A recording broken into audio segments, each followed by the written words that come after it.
From the Detroit Free Press in the heart of the Motor City, it's Friday, November 5th. Here are today's top stories, presented by Bush's Fresh Food Market. Calling all foodies, Bush's is hiring. Are you passionate about food? Looking for growth, development, and excellent wages? Come grow with Bush's and apply online at bushes.com/join our team. That's Bush's, BUSCHS.com/join our team. This is Emma Stein for the Detroit Free Press. Universities across the Midwest's two biggest athletic conferences, the Big Ten and the Mid-American Conference, spent more than $40 million in the 2019 to 2020 school year on food for athletes while they were on their home campuses, according to documents reviewed by the Free Press. About 80% of the money allocated towards specific teams was spent on male athletes, with large football teams consuming the most. The disparate treatment is perhaps the most glaring in basketball, where men's and women's teams are roughly the same size. In the Big Ten, schools spent a total of $25.1 million on men's teams, while spending $6.3 million on women's teams. The percentage gap was the largest at Michigan State University, where about 9 out of every $10 allocated to specific teams was spent on the men. In the MAC, the largest spending gap was at Eastern Michigan University, where almost all of its non-travel meal money was devoted to extra food for the men's teams. To learn more about this gender disparity in college sports, check out free.com. I'm Adrienne Roberts reporting for the Detroit Free Press. The day many large Michigan businesses have been waiting for, or dreading, has arrived.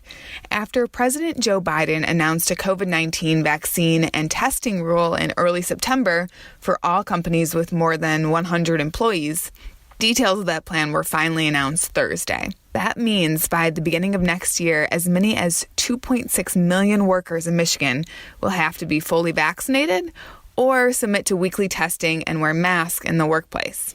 In the meantime, employers have a lot of work to do to prepare, employment lawyers say. Some companies like Ford Motor Company and Blue Cross Blue Shield of Michigan have already announced their plans for vaccine requirements to comply with the new federal rules. Others are just beginning to review the rules and determine their course of action.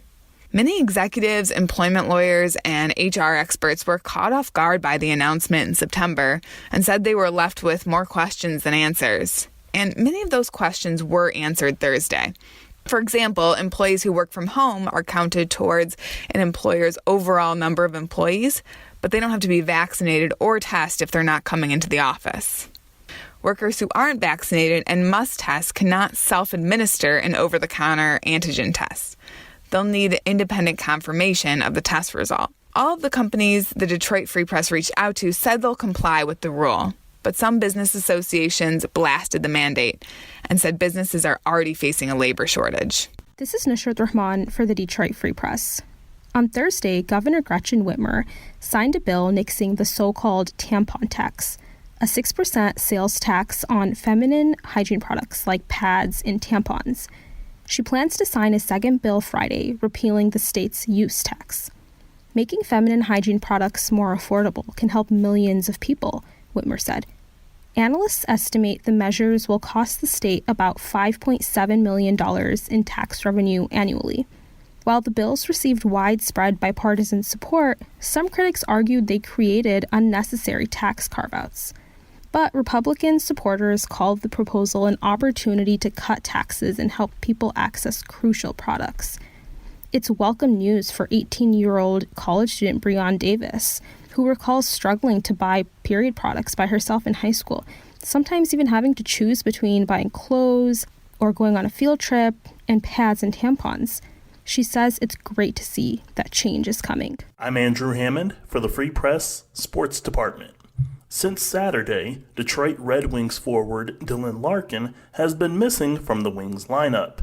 Following a Thursday morning skate in Boston, Wings head coach Jeff Blashill opened up on the status of his star forward while talking to Helene St. James of the Free Press. Jeff, is Dylan available tonight, or? I do not anticipate Dylan being available tonight. Okay, and certainly want to be respectful of his privacy, but has he been? We haven't seen him be on the ice with the team since Saturday night. Has he been skating, practicing? It's the same exact comment that I had the other day Right now he's away for personal reasons, and I'll leave it at that. Okay, so he's not with the team. Again, right now he's away for personal reasons, and I'll leave it at that. For more stories from the Detroit Free Press, be sure to check out freep.com. That's FREEP.com.